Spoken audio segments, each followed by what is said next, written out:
Buen día, profesor. Mi nombre es Lizeth Cervantes Lobato, del grupo sexto BMLG. En los temas que voy a presentar va a ser el concepto de Estado, elementos del Estado, formas de Estado y formas de gobierno. Vamos a comenzar con el concepto de Estado.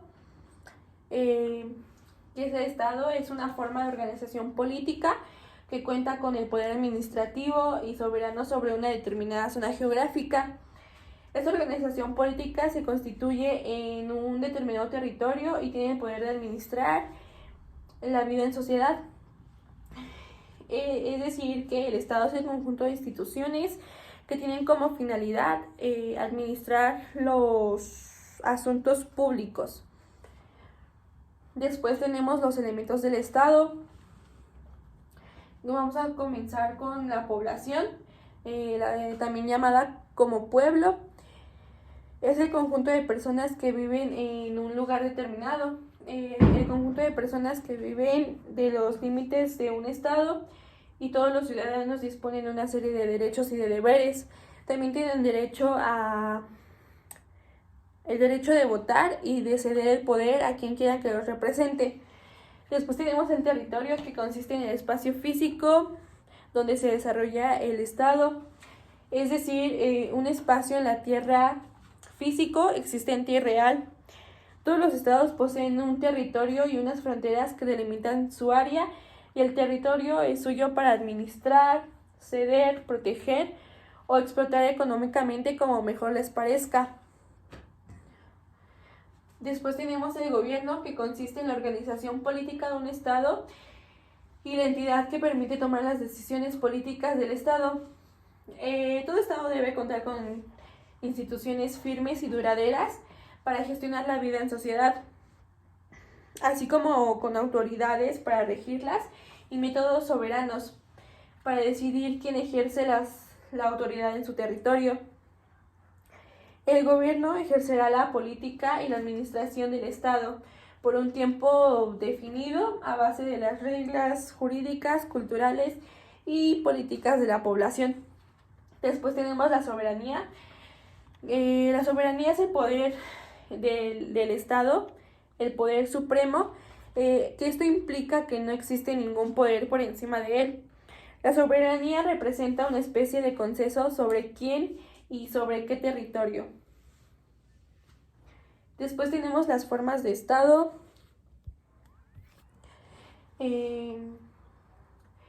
Empezamos por el Estado unitario, que es aquel en el que existe un poder central que controla todo territorio y que ejerce control sobre las autoridades locales. Este solo tiene una sola constitución y un poder único, legislativo, judicial y ejecutivo.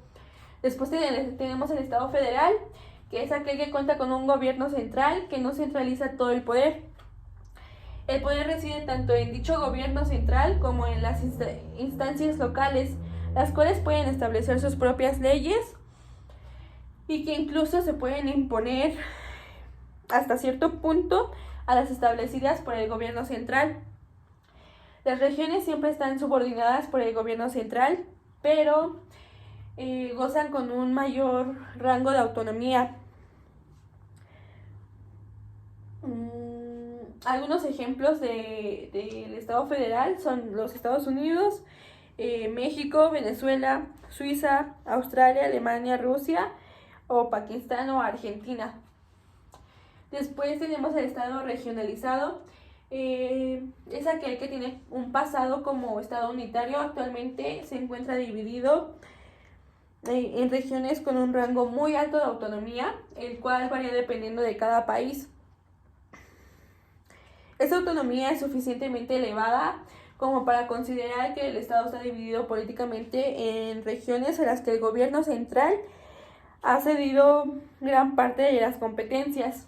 Algunos ejemplos de este es España, Serbia, Italia o Reino Unido. Después tenemos el Estado dependiente,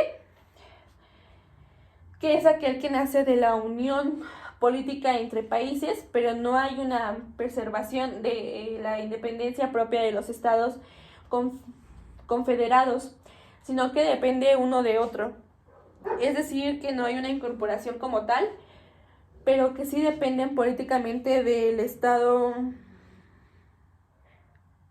de un Estado que ejerce control sobre su soberanía. Algunos ejemplos dependientes son las Islas Cook, Puerto Rico, los Estados Federados de Micronesia o las Islas Marshall. Después tenemos el Estado monárquico, que es aquel que se basa su sistema de gobierno en la monarquía, por lo que la jefatura del Estado reside de un rey o de una reina, una persona que ha adquirido dicho cargo vitálico por derecho hereditario.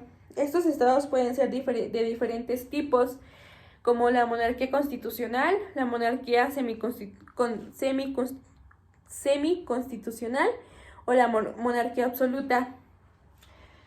Después tenemos el Estado republicano. El Estado republicano es aquel que tiene como sistema de gobierno una república, aquella forma de Estado es la que el jefe de Estado no es un monarca, sino un cargo público que no tiene derecho ni vitalicio ni hereditario para ejercer dicha posesión. Después tenemos las formas de gobierno, que para empezar tenemos la república parlamentaria, que es una forma de gobierno basada en el principio de la soberanía popular, la cual no tiene excepciones.